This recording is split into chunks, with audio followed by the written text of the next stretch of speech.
নমস্কাৰ আপোনালোক সকলোকে পুনৰবাৰ স্বাগতম জনাই মজিদ বন্ধুসকল বলগতে চামক আজি সন্ধিয়াৰ 7টা গুৰুত্বপূৰ্ণ খবৰ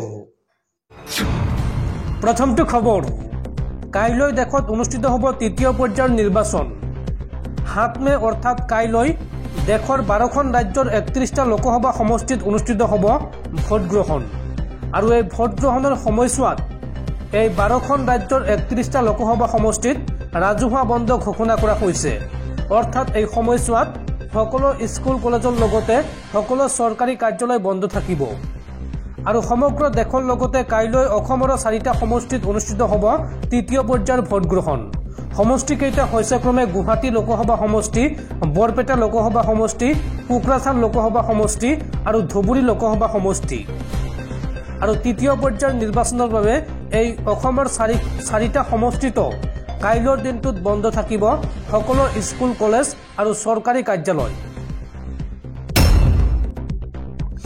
পৰৱৰ্তী খবৰ নিৰ্বাচনৰ প্ৰাক মুহূৰ্তত মুখ্যমন্ত্ৰী হিমন্ত বিশ্ব শৰ্মাক লৈ পুনৰ বিস্ফোৰক মন্তব্য বিধায়ক অখিল গগৈয়ে এই সন্দৰ্ভত মন্তব্য কৰি কয় যে হিমন্ত বিশ্ব শৰ্মা মুখ্যমন্ত্ৰী নহয় হিমন্ত বিশ্ব শৰ্মা এটা গুণ্ডা আৰু হিমন্ত বিশ্ব শৰ্মাৰ শাসনকালত মুছলমান জনতা সুৰক্ষিত নহয় অসমত লুঙি টুপি দেখিলেই কোনোবাই মাৰিব নেকি সেই ভয়ত থাকে মুছলমান জনতা বাছত গলেও আজিৰ দিনত ভয় কৰি থাকে মুছলমান লোকে এই মন্তব্য বিধায়ক অখিল গগৈৰ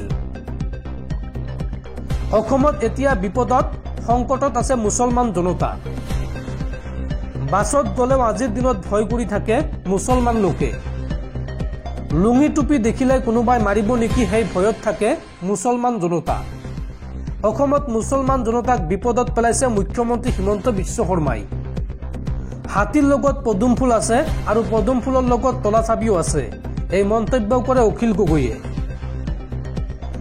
গগৈয়ে লগতে কয় মই হিমন্ত বিশ্ব শৰ্মাক ৰাতি 11টাৰ পিছত ফোন কৰাৰ প্ৰমাণ আজিলৈকে দিব নোৱাৰিলে হিমন্ত বিশ্ব শৰ্মাই মই পদত্যাগ কৰিবলৈ সাজু আছিলো কিন্তু প্ৰমাণ দিব নোৱাৰিলে মুখ্যমন্ত্ৰী হিমন্ত বিশ্ব শৰ্মাই হিমন্ত বিশ্ব শৰ্মা মুখ্যমন্ত্ৰী নহয় তেওঁ এটা গুণ্ডা এই মন্তব্য বিধায়ক অখিল গগৈৰ পৰৱৰ্তী খবৰ ভাৰতীয় বতৰ বিজ্ঞান কেন্দ্ৰৰ আগজাননী ৰাজ্যত পুনৰ হ'ব প্ৰচণ্ড ধুমুহা বৰষুণ অহা 10 মেলৈকে ৰাজ্যত হ'ব প্ৰচণ্ড বৰষুণ আৰু এই সময়ছোৱাত প্ৰতি ঘণ্টাত 40ৰ পৰা 50 কিলোমিটাৰ বেগত বলিব বতাহ এই আগজাননী বতৰ বিজ্ঞান কেন্দ্ৰৰ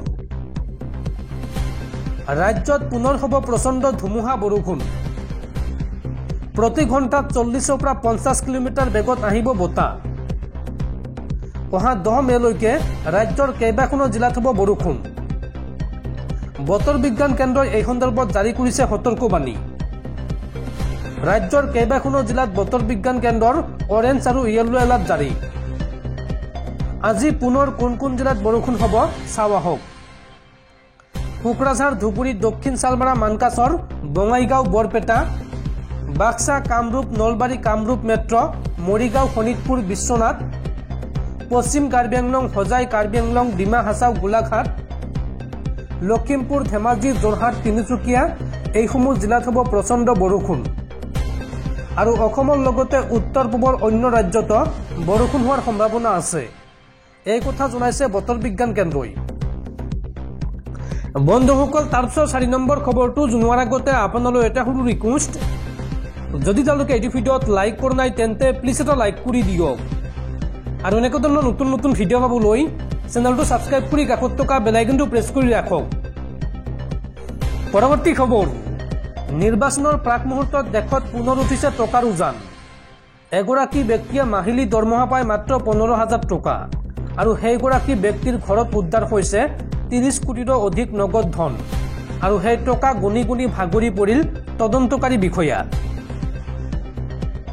15,000 টকা দৰমহা পোৱা লোকৰ ঘৰত উদ্ধাৰ হৈছে কোটি টকা টকাৰ পাহাৰ দেখি চকু কপালত উঠিছে তদন্তকাৰী বিষয়া কৰ্মচাৰী মন্ত্ৰী সচিবৰ ঘৰুৱা সহায়কৰ ঘৰত উদ্ধাৰ হৈছে 30 কোটিৰো অধিক টকা লোকসভা নিৰ্বাচনৰ মাজতে ঝাৰখণ্ডৰ ৰাঁচীত ইডিৰ অভিযান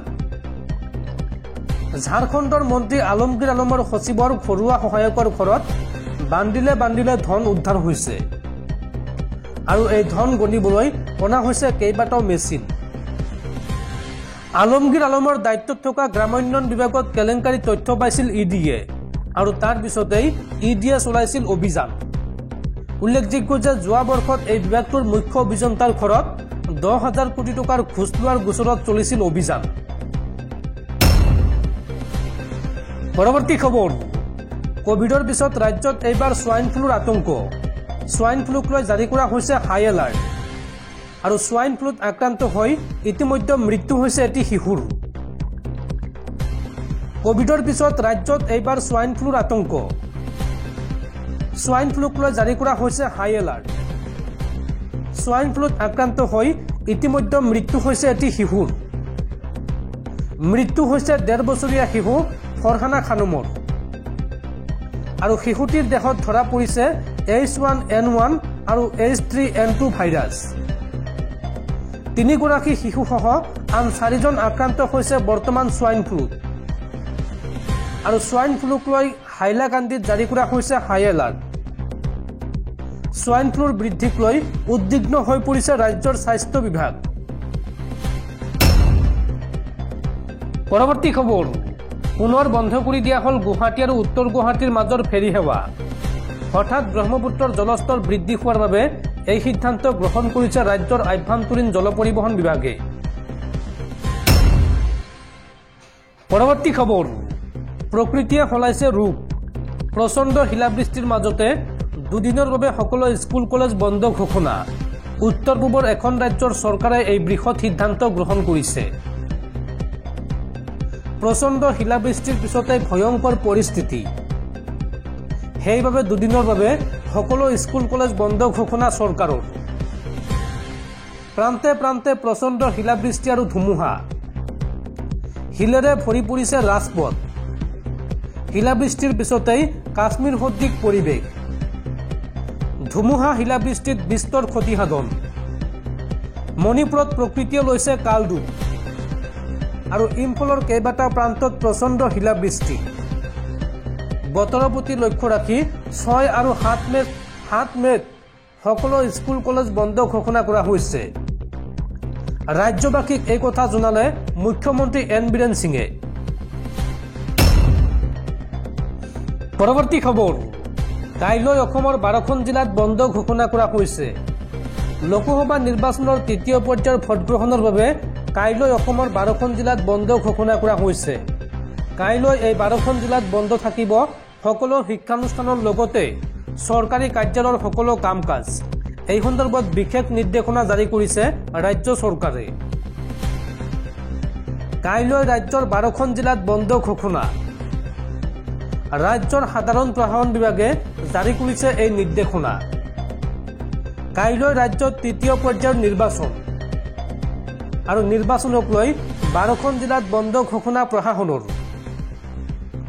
এই বন্ধৰ সময়ত শিক্ষানুষ্ঠান আৰু সকলো চৰকাৰী কাৰ্যালয় বন্ধ ৰাখিব লাগিব। কাইলৈ দিনটোৰ বাবে বন্ধ থাকিব সকলো চৰকাৰী কাম কাজ। অসমৰ 4টা সমষ্টিৰ অন্তৰ্গত জিলাসমূহত বন্ধ ঘোষণা কৰা হৈছে। 4টা সমষ্টি হৈছে ক্ৰমে গুৱাহাটী, বৰপেটা, ধুবুৰী আৰু কোকৰাঝাৰ সমষ্টিত অনুষ্ঠিত হ'ব ভোটগ্ৰহণ, যাৰ বাবে এই সমষ্টিকেইটাৰ অন্তৰ্গত সকলো জিলাত বন্ধ ঘোষণা কৰা হৈছে। ভোটগ্ৰহণ হ'বলগীয়া প্ৰতিটো সমষ্টিতে বন্ধ থাকিব বিদ্যালয়। কোন কোন জিলাত বিদ্যালয়সমূহ বন্ধ থাকিব চাওঁ আহক। নলবাৰী, বৰপেটা, কামৰূপ, কামৰূপ গ্ৰাম্য, কামৰূপ মেট্ৰ', গোৱালপাৰা, বৰপেটা, বঙাইগাঁও, চিৰাং, বাক্সা, ধুবুৰী, দক্ষিণ চালমাৰা এইসমূহ জিলাত বন্ধ ঘোষণা কৰা হৈছে।